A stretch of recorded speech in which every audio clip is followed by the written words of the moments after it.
Hey guys, so I'm kind of nearing the end of the rounds of passing out the sayonara letter, as I call it. I kind of leaked it intentionally to a couple of moms, and including my landlord, and then one mom in particular who's kind of very well connected, just to kind of soften the impact of it. Because some of them were pretty surprised by it. A lot of them have been really happy that there's a place nearby and reasonably priced, with the situation. A teacher who has some experience and is a parent himself and speaks the language and all of that. So it's not an easy thing to replace. I think anyone who's had any experience at all with ESL in Japan knows that a lot of it is way overpriced, way oversold, and not that great of a product in the end. That was one thing I really, really, really, really tried to avoid when I opened. I just wanted to make it simple, reasonable, and clear, so that people could just keep coming over the years and get something out of it. It's easy to forget for me, and I think for a lot of us in the industry, that native speakers are a rare thing. I mean, the average Japanese person, like, look at where we are. We're like on the other end of the ocean, and there's the nearest English-speaking country is Australia, and that's like an 8-9 hour flight away. So as monotonous and boring from my end as this job can be, from the customer's perspective, it's a really rare find. So there was some kind of what's going to happen, type of reactions. But to all the parents I've spoken with in person, I've made it clear that I'm speaking with this new teacher. I don't know enough about all of the details, though. I can't really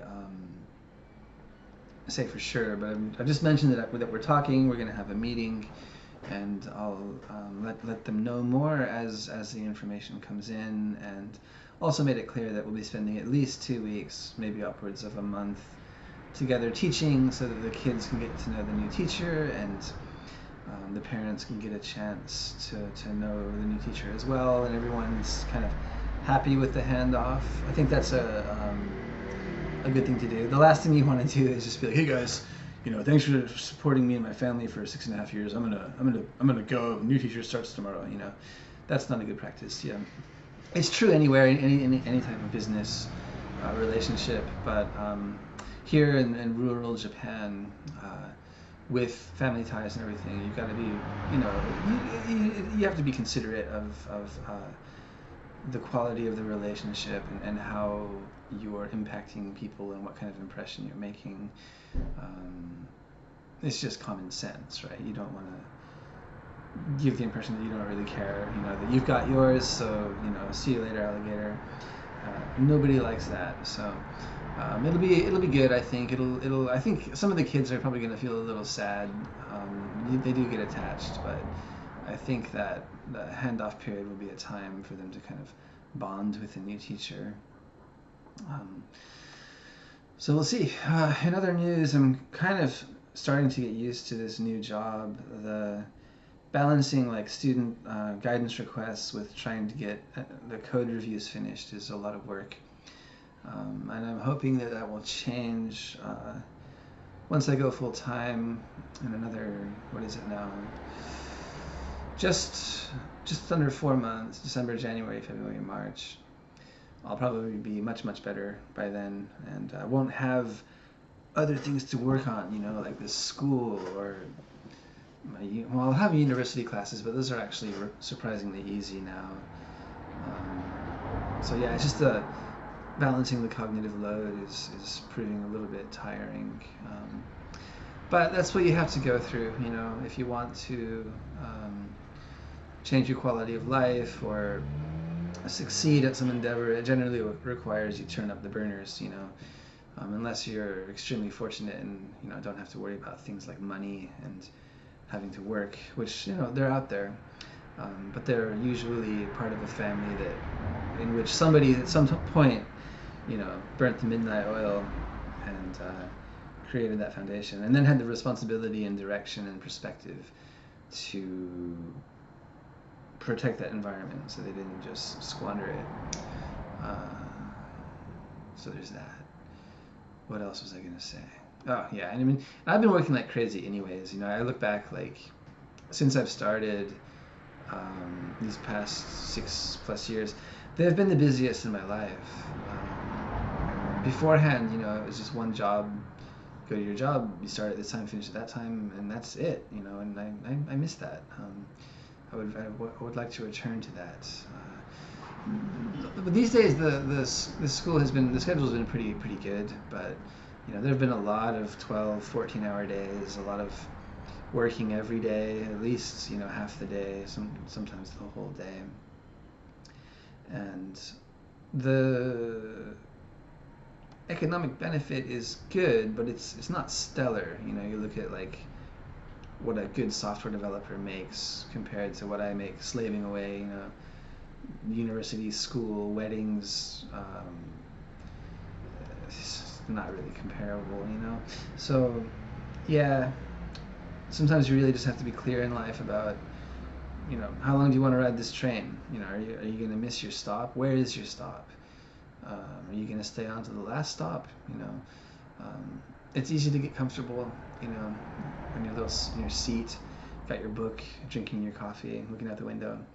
But this is something that took me a really long time to realize. It's like if you don't start making clear decisions and you have and aiming toward clear goals in your life, the chances of you ending up in a situation that's something you're happy about